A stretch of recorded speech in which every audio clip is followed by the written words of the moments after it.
Bon dia. Ens quedem a casa i ens quedem llegint. De Franz Kafka, les petites faules que no són tan conegudes com la seva metamorfosi, però que ens endinsen de seguida en el món kafkià. Petita faula. Ah, va dir el ratolí, el món es fa cada dia més estret. De primer era tan ample que tenia por.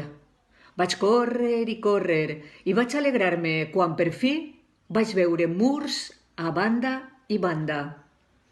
Però aquests murs s'apropen tan ràpid l'un a l'altre que ara ja sóc a l'última habitació i allà al racó hi ha el parany cap al qual corro. Només has de canviar de direcció, va dir el gat, i se'l va cruspir. Molt adequat per als temps que corren. Ja sabeu, ens quedem a casa i ens quedem llegint.